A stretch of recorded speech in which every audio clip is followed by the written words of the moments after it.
Hello student, आज हम आपको बताने वाले हैं हेमोपोइसिस। हेमोपोइसिस मीन्स समझने की कोशिश करते हैं। हेमो मीन्स क्या होता है? ब्लड। जहाँ भी हेमो वर्ड आए, हेमो मीन्स क्या होता है? Blood. Poiesis means formation of the new blood cells. Means क्या कि जो हमारा ब्लड का फार्मेशन हो रहा है वो हमारे एक विशेष प्रकार की सेल्स होती हैं जो ब्लड के फार्मेशन के लिए रिस्पॉन्सिबल होती हैं, और इस घटना को हम बोलते हैं हेमोपोइसिस। हमारे बोन होती है, हमारे एक इस तरह से बोन होती है। बोन के अंदर हमारे कुछ बोन मैरो होते हैं। बोन मैरो जो लॉन्ग बोन, यहाँ पे हमारे क्या होते हैं? बोन मैरो होते हैं। अब इसी बोन मैरो के अंदर हमारे होमोपाइटिक स्टेम सेल पाई जाती हैं, और ये हेमोपाइटिक स्टेम सेल जो होती हैं ये हमारी रिस्पॉन्सिबल होती हैं formation of new blood cells. Means क्या? नए ब्लड सेल्स के फॉर्मेशन के लिए ये रिस्पॉन्सिबल होती हैं हमारे बोन मैरो। हेमोपोइसिस एक ऐसा प्रोसेस है जिसके अंदर हम क्या करते हैं? ब्लड सेल्स के कंपोनेंट के फॉर्मेशन के बारे में पढ़ते हैं। All the blood cellular component are the derived from the hemopoietic stem cells. Means क्या? जो हमारे ब्लड के अंदर जितने भी कंपोनेंट पाए जा रहे हैं वो हमारे डिराइव कहाँ से होते हैं? Hemopoietic stem cells. मीन्स क्या? वहाँ से ये सेल्स बनते हैं। ये सेल्स जो होती हैं, जो होमोपाइटिक स्टेम सेल्स हैं, ये हमारे ब्लड के डिफरेंट कंपोनेंट को बनाने के लिए रिस्पॉन्सिबल होती हैं। अब हम बात करते हैं हेमोपोइटिक स्टेम सेल्स। अभी हमने बताया कि होमोपोइसिस के बारे में। होमोपोइसिस मीन्स क्या होता है? Formation of new blood cells. Hemopoietic stem cell reside in the medulla of the bone. अभी हमने बताया कि जो हमारी हेमोपाइटिक स्टेम सेल्स होती हैं वो हमारे बोन के अंदर, मीन्स क्या? अगर हम बात करें बोन का स्ट्रक्चर है, इस बोन के अंदर एक और स्ट्रक्चर है जो ये मिडिल में है, उसी को हम बोलते हैं मेडुला। ठीक है, इसी को हम बोलते हैं मेडुला। मीन्स क्या? कि जो हमारे होमोपाइटिक स्टेम सेल्स पाए जाते हैं वो हमारे बोन के अंदर, मीन्स क्या? मिडिल रीजन में पाई जाती हैं, जिनको हम बोन मैरो के भी नाम से जानते हैं। The unique ability to gives rise the different natural blood type cells. और जो हमारी होमोपाइटिक स्टेम सेल्स होती हैं क्या करती हैं? जो भी हमारे ब्लड सेल्स हैं इनको क्या करती हैं? एराइज करती हैं। डिफरेंट ब्लड सेल को क्या करती हैं?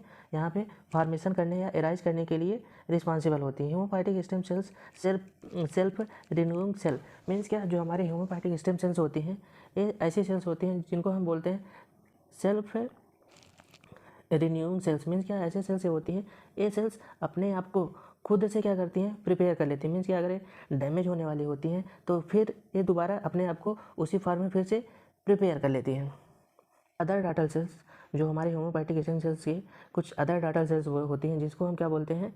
Myeloid and lymphoid progenitor cell. Means क्या? जो हमारा होमोपाइटिक स्टेम सेल है उनको हम मोस्टली दो पार्टों में डिवाइड कर रहे हैं, दो डाटर सेल में डिवाइड करते हैं, जिसको हम myeloid and lymphoid progenitor cell के नाम से भी जानते हैं। पाइटिक स्टेम सेल्स होती हैं जो इनकी डिफरेंट डाटल सेल्स होती हैं हमारे more specific type of blood cells के फॉर्मेशन के लिए रिस्पॉन्सिबल होती हैं। बट जो हमारी ये myeloid and lymphoid daughter cells हैं, myeloid and lymphoid daughter cells हैं, ये सेल्फ रिन्यूइंग सेल्स नहीं होती। मीन्स क्या है? अपने आप को खुद से प्रिपेयर या रिपेयर नहीं कर पाती हैं।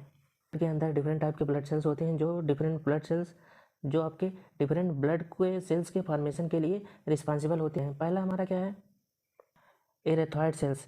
अब एरिथ्रॉइड सेल्स जो होते हैं, एरिथ्रॉइड मीन्स क्या होता है? हमारे आरबीसी। मीन्स क्या? जो हमारे एरिथ्रॉइड सेल्स होते हैं वो मोस्टली क्या करते हैं? वो हमारे आरबीसी सेल्स बनाने के लिए रिस्पॉन्सिबल होते हैं। और ये आरबीसी सेल्स क्या होती है? ऑक्सीजन को कैरी करती है, कहाँ पे ले जाती है? हमारे टिश्यू तक, अंदर टिश्यू तक ले जाने के लिए रिस्पॉन्सिबल होते हैं। मीन्स क्या? They are derive from the erythropoiesis. Means क्या? जो हमारे इरेथ्रॉइड सेल्स होते हैं, जो हमारे आरबीसी सेल्स होती हैं, वो फॉर्मेशन कैसे होती है? हमारे इरेथ्रोपोइसिस प्रोसेस के थ्रू ये सेल्स का निर्माण होता है। दूसरा हम बात करते हैं lymphocyte cells. Lymphocyte are the corner stone of the adaptive immune system.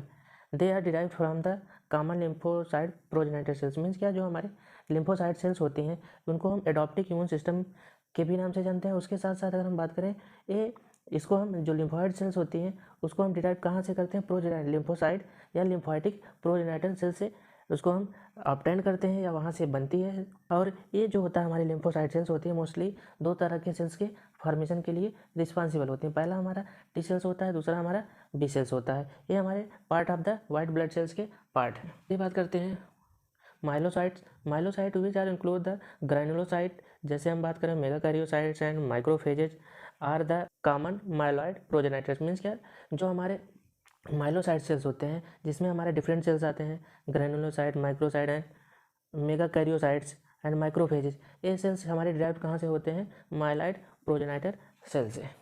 उसके बाद हम बात करते हैं लास्ट में कैरियोसाइटोपोइसिस का मतलब होता है कि ये ऐसे सेल्स होते हैं जो हमारे थ्रोम्बोसाइटिक सेल्स या प्लेटलेट्स को बनाने के लिए रिस्पॉन्सिबल होती हैं। हमने नोट में दिखाया हुआ है, इन एडल्ट हेमोपोइसिस अगर in bone marrow of long bone such as femur and tibia. Means क्या है कि अगर हम एडल्ट में बात करें, जो हमारा ब्लड का फॉर्मेशन होता है ये हमारे बोन मैरो में होता है। और बोन मैरो कहाँ पे पाई जाती है? हमारे जहाँ पे लॉन्ग बोन होती है, जैसे हमारा फीमर हो गया और हमारा टिबिया हो गया। ये हमारी क्या है? लॉन्ग बोन है, जहाँ पे हमारा हेमोपोइसिस, ये मीन्स क्या है, ब्लड के डिफरेंट सेल्स का फॉर्मेशन होता है। उसके बाद हम बात करें इन चिल्ड्रेन हेमोपोइसिस अगर in the spleen, liver and lymph node and thymus. Means क्या, अगर हम छोटे बच्चों में बात करें तो वहाँ पे हमारा ब्लड का फॉर्मेशन कहाँ पे होता है? जैसे स्प्लीन में हो गया, लीवर में हो गया, लिम्फ नोड एंड थाइमस। जिनके पास बोन मैरो नहीं होती है, ऐसे बच्चों में अगर हम बात करें तो ब्लड का फॉर्मेशन हमारे स्प्लीन में, लीवर में, लिम्फ नोड में एंड थाइमस ग्लैंड्स में होता है। अब हम आपको फिगर के माध्यम से समझाने की कोशिश करते हैं। ये हमारी बोन है, ये हमारे बोन है। बोन के अंदर अभी हमने बताया था कि जो हमारी लॉन्ग बोन होती हैं, जैसे हमारे फीवर हो गई, टिबिया हो गई, वहाँ पे क्या होता है? बोन मैरो प्रेजेंट होता है हमारे।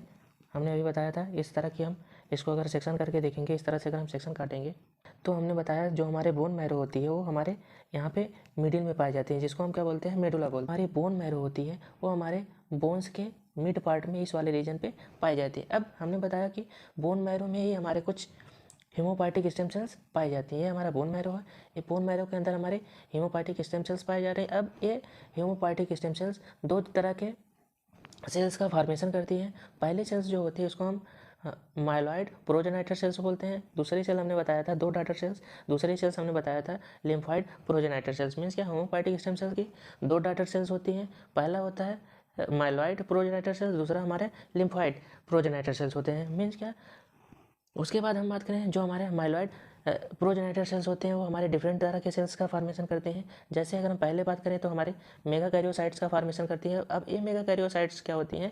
ये प्लेटलेट्स के लिए बनाने के लिए रिस्पॉन्सिबल होती हैं। दूसरा अगर हम बात करें तो जो हमारे माइलॉइड प्रोजेनेटर सेल्स हैं वो हमारे स्नोफिल्स वाले सेल्स के लिए फॉर्मेशन करते हैं, फिर बाइसोफिल्स को फॉर्मेशन के लिए। उसके बाद एरिथ्रोसाइट, जिसको हम आरबीसी के नाम से जानते हैं।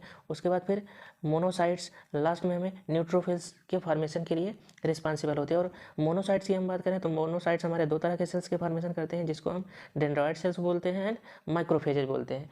मीन्स क्या कि जो हमारे माइलॉइड प्रोजेनेटर सेल्स हैं डिफरेंट टाइप के सेल्स के बनाने के लिए रिस्पॉन्सिबल होती हैं। लिम्फॉइड प्रोजेनेटर सेल्स हमारे तीन तरह के सेल्स के फॉर्मेशन के लिए रिस्पॉन्सिबल होती है। हमने पहले बताया था T cells, B cells and NK cells. फिर से हम देखते हैं हेमोपाइटिक स्टेम सेल्स होता है, जिसको हम हेमोपाइसिस के नाम से जानते हैं। हेमो मीन्स क्या होता है? हमने बताया था blood Pisces means formation. Means क्या, ब्लड के फॉर्मेशन के प्रोसेस किए हुए हम बोलते हैं हेमोपाइसिस। अब हेमोपाइसिस कहाँ पे होता है? हमारे बोन मैरो के अंदर। अब बोन मैरो की हम बात करें, बोन मैरो हमारा कहाँ पाया जाता है? हमारे हड्डियों के बीच में पाया जाता है। अब इन हड्डियों के बीच में जो बोन मैरो पाया जा रहा है, उस बोन मैरो में हमारे कुछ स्पेशल टाइप के ब्लड सेल्स होती हैं जो हमारे ब्लड के डिफरेंट सेल के फॉर्मेशन के लिए रिस्पॉन्सिबल होते हैं, जिसको हम क्या बोलते हैं? हेमोपाइटिक स्टेम सेल्स। अब हेमोपाइटिक स्टेम सेल्स डिफरेंट टाइप के डाटर सेल्स के फॉर्मेशन करते हैं, ब्लड के डिफरेंट कंपोनेंट बनाने के लिए रिस्पॉन्सिबल होते हैं। Thanks for watching. अगर आपको हमारा वीडियो अच्छा लगा हो, लाइक, शेयर, सब्सक्राइब लगा तो कमेंट में ज़रूर बताएं। अगर आप इस वीडियो का PDF डाउनलोड करना चाहते हैं तो नीचे दिए गए लिंक पे हमारे इस वीडियो का PDF डाउनलोड कर सकते हैं। थैंक्स।